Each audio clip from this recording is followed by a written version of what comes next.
parked in a space that's marked handicap, yet their license plate doesn't indicate that they should be parked there, and they don't have the tag hanging from their mirror. Right. Uniformed patrol officers don't always have the time to cruise parking lots looking for these kinds of violations, but volunteers can fill that need. That's right. From the Omaha Police Department, Officer Joel Strominger and Craig Enenbach is one of the founders of the program we're going to be learning about today. Nice to see you, Craig. Officer, nice to have you back. Thank you. So tell us about this program. It's a volunteer handicap parking enforcement patrol. This is it's kind of a volunteer program. Right. Can you tell Nobody us about gets it, paid. Yeah. And it's a way for the community to get involved. And it is really frustrating to really need a place to park, but it's obvious that somebody's in there that shouldn't be there. And so we came across this idea based on what other cities were doing, where plain old civilians could be trained to write real citations.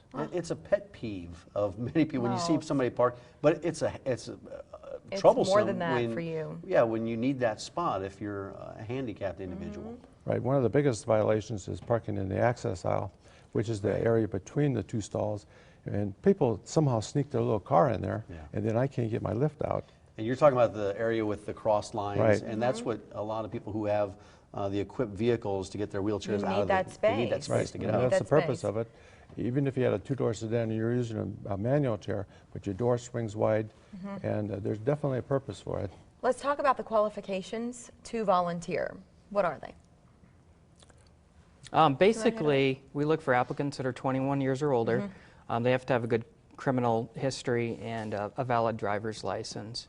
We do run them through background checks, employment checks. We bring them in through an interview process. We put them through a class to train them on the to-dos and not to-dos. Yeah. And then they you actually get don't want to confront anybody, right? You're just basically saying, okay, I saw you, you're here, here's the citation. Is that it? That's correct. We don't want any confrontation. We actually train them to try to de-escalate and remove themselves if possible. So if you're one of these volunteers and you're out and you see, I mean, what are the duties and responsibilities? What do you kind of keep an eye out for? Just obviously people parked in that spot. I'm at the grocery store and I see somebody parked where there's no indication they're allowed to be. Then what? Well, our first response would be to call 911. Although it's not an emergency, that's the only way to get uniformed patrol out there. And then that's why we have the volunteer program, because Craig's out doing his, going to Hy-Vee or the grocery store or Walmart, and he sees a violation like that. Well, he's allowed to, by law, to issue citations or even just give direction to those people, and not necessarily issue a citation, but educate them. Do you find that people are receptive when they start to understand why they shouldn't be there? Do they get it? What really works, and I believe Omaha is still the only city in the country that if you get a ticket for handicap parking, you can go to class at the safety council. And more than a few times at halftime, the people, the offenders, would come to us and say, I'm actually learning something here. And there really is a purpose for those stalls, and there's a reason for everything. Yeah, how often do you see people parked in those stalls? I sometimes notice it, but aren't as aware as probably you are. How often does it happen? Well, probably every day. Yeah. And we're sensitive to it, because first of all, or if I'm trying to get out and some guy pulls in real close to me, I can't get my lift out, and then I roll down the window and say, "Sir, could you move?"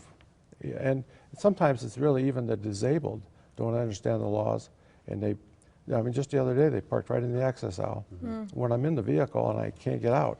Yeah. And what's even worse is when you go to the doctor's office or you come back and there's a car in that stall in the access aisle. And you can't get in. in. No, now what am I going to do? Right. Yeah. When would you like to start this next class, or what's the deadline if our viewers are interested in becoming a volunteer? We're encouraging people to go to our website. They can download the applications, and then we'll receive those. We don't have a date set in stone for a class, but we're probably looking at towards the end of spring for a class. Yeah, Great. Officer, hold those flyers up, because that's an example of the warning ticket, right? Yes, this is an example of a warning ticket. This is for educational purposes, and there are 4 boxes that we can check to educate the public on what they did not do properly. Yeah, right. You don't want to punish people. It's more about the awareness. But Correct. I guess if they continue to do it, you got to get cited. It's a violation. Correct. Officer, thanks for coming in today. Thank you Thanks for a having lot. me. again. Great to see you. Nice Thanks to have a lot you for here. coming. You bet. All right, so for some, football, it's just a gateway to commercials on Super Bowl Sunday. This week's Wednesday website is dedicated to this year's Buzzworth ads. First, a new survey which has yielded some surprising results about women and reproduction.